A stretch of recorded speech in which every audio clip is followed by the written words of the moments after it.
This episode is a video episode. You can catch it on our YouTube channel, Your Money DR. If you own a business, tax season is not just April, it's all year. I'm Mildred Dillon, CPA, and in this quick episode, I'm breaking down what you need to handle now so April doesn't handle you. If you've gone into business with other people, your taxes already got more complicated because that's the IRS definition of a partnership. Now, you could be something even fancier like a corporation or an S Corp. So at this point, I'm going to direct you to your tax advisor to find out exactly what you should be filing. But if you're a partnership or an S Corp, you're already racing towards the first of our income tax deadlines, which is typically March 15th, but we know these due dates move around depending on the year. So that's why what I want to talk about today is just some of the things that you should have had filed by now, depending on the type of business that you are when it comes to those taxes and tax due dates. I want to just say this right now. Once you start a business, there's kind of no such thing as tax season because all year long we've got requirements. Again, depending on the type of business, we need to always have taxes on our mind. Okay, so what I'm going to do is share a resource and you'll be able to send me a message. I'll send it right to you where we're going to look at just some of what we know should have happened by now. This is not a tax thing per se, but again, it's what we do at the Money Doctor. You want to have all of your bank accounts, credit card accounts, PayPal, your Square, everything reconciled by now. Reconciliations mean you're making sure what's on that statement is in your software. Those are reports we can trust because you've taken the time to go line by line, or technology actually does it in most cases, to make sure that it matches so that we trust what that software is spitting out. So for all businesses by now, we're talking 2.5 months into the new year, you should have had those accounts reconciled already, and you should have generated the reports and reviewed those reports with your CPA, bookkeeper, whoever's handling that part of your business. Now, you should have also, in most cases, paid that last quarterly installment. Remember, you've heard estimated tax payments. So last year you did 3. They give you till January to do that 4th one in a lot of cases. And so that should have been paid if you're one of those businesses. So at this point, I want to talk about 2 sides of the house, okay? You've either got employees and payroll or you don't. 2 sides of the house. So on this side of the house, we're talking about businesses that paid contractors. So let's say for different reasons, people qualify as independent contractors and don't have to go on payroll. Well, in that case, you should have filed, sent out those 1099s, okay?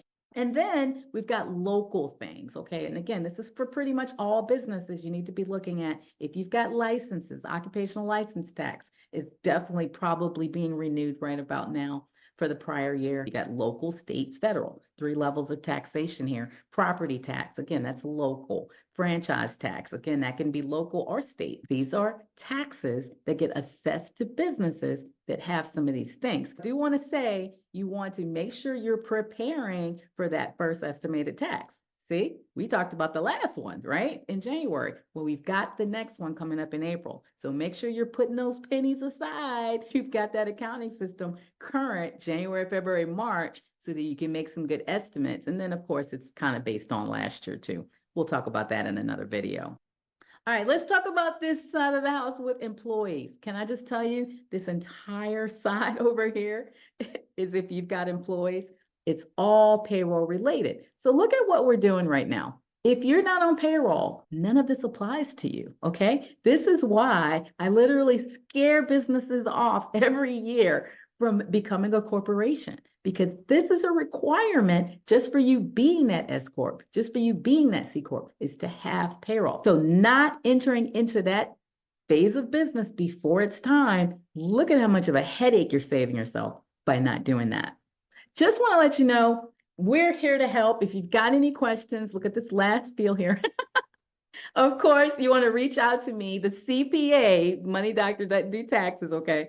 But we're going to help you get the numbers for all these forms. They require reports or the software that we choose. We'll have payroll as part of that software to help generate these returns. That makes it super simple, all integrated, all in one versus some over here, some over there, and we're getting that information. But I do want to say one last thing. Make sure you're classifying your workers properly. This is a really big area, and businesses are getting in a lot of trouble, even more than they used to, for misclassifying those workers. So I'm going to put a link attached to this video where you can go to the IRS website, and they've got tests to determine if a person's an employee, if a person's an independent contractor. Because you see why it matters. If you misclassify someone who should have been an employee and you're making them a 1099, yeah, you're saving yourself a lot of work, right? Right now. If they find out you should have been classifying them as W-2s and you should have been doing everything on this side, we're going to have a problem. And so that's why you want to be ahead of the curve. You want to be in the know for what it is you're expected to file. All right, that was a lot.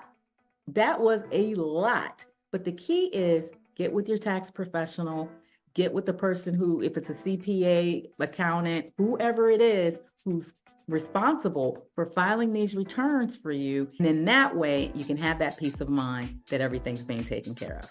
Okay, we're going to come back and close out this 90 days. Again, if you don't have an accounting system, we're still doing that for the month of March. So be sure and check our website or the link in bio where you can learn more about those.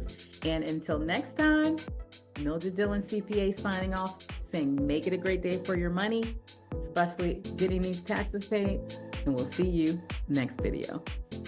The information presented on this podcast was for educational purposes only, not tax advice. Please consult with me or your own tax advisor for specifics related to your tax situation.